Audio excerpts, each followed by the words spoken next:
Marianne de Sarnez, nous sommes ravis de vous recevoir ce matin. Ma première question va être d'une simplicité extrême.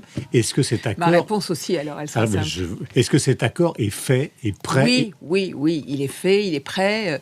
Jean-Louis Borloo et François Bayrou y ont travaillé et y ont bien travaillé. Et donc l'accord est fait, il est prêt et il est nécessaire. Il est même vital. Je pense que le pays a besoin d'une offre nouvelle. Et puis, quand on regarde le monde politique autour de nous, Parti socialiste d'un côté, l'UMP de l'autre, quand on voit les divisions idéologiques chez l'un comme chez l'autre, eh bien, on voit bien qu'il faut une alternative possible au centre. C'est ça l'enjeu de ce rassemblement. Alors, il y a deux aspects. Il y a l'aspect idéologique et il y a l'aspect stratégique, c'est-à-dire les municipales. Sur le plan idéologique, est-ce qu'il y a eu besoin de négociations? Est-ce que finalement, vous avez découvert que vous étiez entièrement d'accord depuis très longtemps? Vous savez bien que nos idées sont les mêmes et que nous sommes en cohérence. Alors après, il peut y avoir des petites différences, mais ça, c'est bien. Mais au fond, sur l'essentiel, nous sommes évidemment d'accord. Nous avons été séparés dans la vie politique ces 10 dernières années parce que le pays est coupé en deux, parce que la bipolarisation. Et c'est ça qui nous a séparés, avec des choix politiques qui ont pu être, pour les uns ou pour les autres, différents. Au fond, j'ai envie de prendre ça comme une richesse. C'est-à-dire que si on additionne ces chemins différents, celui de Jean-Louis Borloo a été différent de celui de François Bayrou, eh bien, donc c'est une renaissance ce matin d'une sorte d'UDF. Non, c'est pas une renaissance. On bâtit quelque chose de nouveau. Il ne s'agit pas de refaire quelque chose d'hier. Ça n'aurait aucun sens. Il s'agit de proposer une offre nouvelle aux Français. Donc c'est une naissance. Est-ce que ça passe par des candidatures communes aux municipales? Ça passe par des candidatures, pour la plupart des cas, dans la plupart des grandes villes, on va dire des candidatures communes. Mais en même temps, vous savez que les élections municipales, c'est 36 000 communes. C'est autant de communes et autant de situations. Et donc oui, nous allons en tous les cas avoir une stratégie qui sera décidée en commun sur ces questions des municipales, en prenant en compte la territorialité. Ce sont des élections locales. J'entendais Guillaume Tabar qui parlait de sanctions. Je comprends que les Français puissent avoir envie de sanctionner, mais au fond, quand on vote pour les municipales, on vote d'abord pour son maire, on vote d'abord pour une équipe, on vote d'abord pour votre vie à vous dans la commune. Nous sommes profondément girondins et c'est ça que dont je voulais parler. Alors, les questions élégantes, maintenant les questions un peu vaches. Vous savez qu'il y a beaucoup de gens qui vont dauber sur François Bayrou. Il a appelé clairement à voter pour François Hollande. Maintenant, le voilà qui retrouve le territoire du centre droit et une claire opposition. Je suis en désaccord avec vous. C'est une question, vous pouvez pas être en désaccord. Non, je suis en désaccord avec la manière dont vous l'exprimez. Il ne retrouve pas le centre droit. Ce que nous essayons de faire... Il a appelé à voter Hollande, on est d'accord. Oui, bien sûr. Ce que nous essayons de faire là, c'est quoi? De faire en sorte qu'un centre se rassemble, centre, mouvement démocrate, et centre droit, UDI, se retrouvent, se rassemblent. L'un comme l'autre, au fond, on fait un chemin. Jean-Louis Borloo a créé l'UDI. C'était une initiative heureuse, avec le départ de l'UMP, d'un certain nombre de parlementaires, pour créer l'UDI. Donc, une forme d'indépendance vis-à-vis de l'UMP. Mais je ne nie pas cette indépendance à venir, mais il y a quand même un passé. Oui, il a été un ministre de droite. Oui. Je sais que vous n'êtes pas François Bayrou. Oui, il a été un ministre de droite. Il a appelé à voter François Hollande. Il se rapproche maintenant de Borloo et vous allez aller avec NKM à Paris. D'abord, vous allez peut-être plus vite que la musique sur Paris. J'espère qu'on y viendra dans une seconde. Ce qui compte pour moi sur Paris, c'est que cette campagne soit utile aux Parisiens et qu'on puisse développer un certain nombre de sujets, de projets, de propositions. C'est ce à quoi je m'emploie pour le moment. D'accord, mais je comprends, mais pardonnez-moi d'insister. Est-ce que vous n'avez pas la crainte, même s'il y a le retour d'une alliance historique et s'il y a des nouveautés, que finalement, il y a une sorte de pancarte autour de sa tête, le traître, la girouette, l'opportuniste. Non, je pense que l'urgence, la situation du pays, le désarroi des Français et même quelquefois la colère fait que nous avons une obligation de rassemblement. Donc il s'est trompé. Je vous ai dit donc il s'est trompé il y a un an et demi. Alors il a fait comme des millions de Français qui n'ont pas réélu Nicolas Sarkozy. Au fond, le principal responsable du résultat de cette élection, c'était Nicolas Sarkozy. C'était la politique qu'il avait menée ou proposée aux Français. Des millions de Français n'ont pas voulu voter Nicolas Sarkozy. Ils n'étaient pas pour autant socialistes ou de gauche. Ils étaient quelquefois du centre. Quand il appelle à voter François Hollande, c'est pas n'importe qui. Sans étiquette. Oui, ça n'est pas n'importe qui. Mais quand on considère qu'un candidat sortant, au fond, clive trop le pays, agite trop sur les divisions du pays. C'était ça qui était en compte. Le seul responsable de cela, au fond, à cette époque-là, c'était Nicolas Sarkozy. Mais on ne va pas passer 100 ans sur le passé. Ce qui est intéressant, c'est de construire... Quand je vous ai dit que nous étions unis sur l'essentiel et séparés par la bipolarisation du pays, c'est qu'au fond, les institutions de la Ve République font qu'il y a deux camps, droite, gauche, et que vous êtes obligé, tant qu'on ne changera pas ces institutions, à un moment donné, d'être avec un camp. Il y aura donc un candidat de ce... Ça s'appellera comment, le Grand Centre? Non, la définition, le mot définitif n'est pas encore trouvé. Certain. Parce que partout et tout le monde écrit le Grand Centre. Oui, en tous les cas, nous faisons un rassemblement au centre. Alors, avec un candidat au présidentiel, évidemment. Une liste aux européennes. Avec une candidate ou un candidat aux élections présidentielles, choisi par une procédure démocratique. Et aux européennes?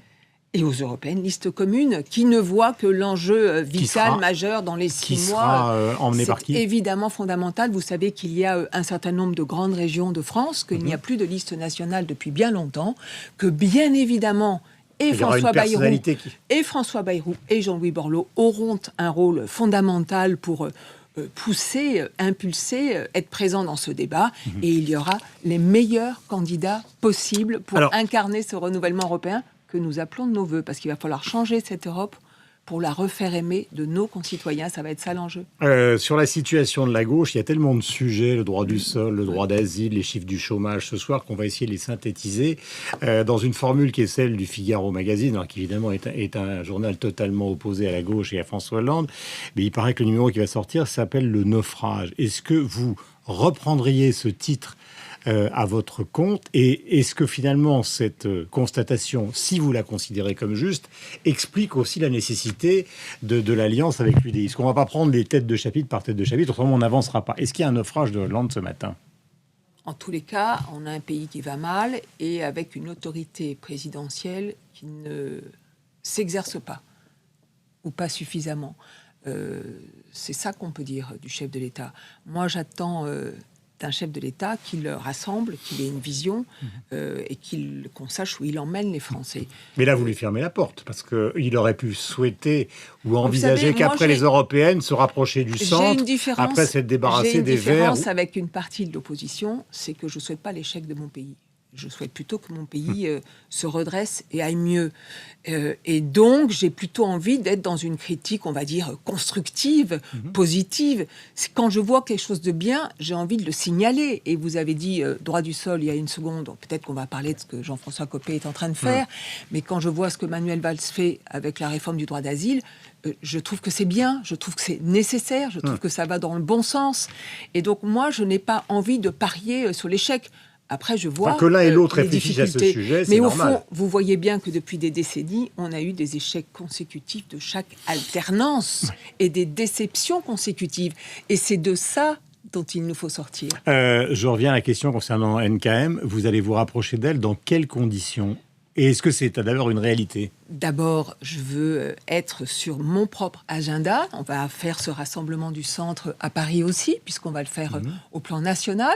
Moi, je crois que le centre peut changer le visage de l'élection à Paris, que nous avons des thématiques à mettre sur la table. J'ai fait une proposition d'un plan Marshall pour le logement avec 100 000 nouveaux logements à 10 ans, avec des innovations type beau amphithéotique, pour faire baisser les prix du logement à Paris, ce qui est la première priorité.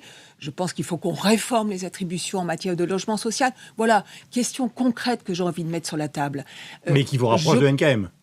Si elle se rapproche de ce plan logement, tant mieux, c'est formidable.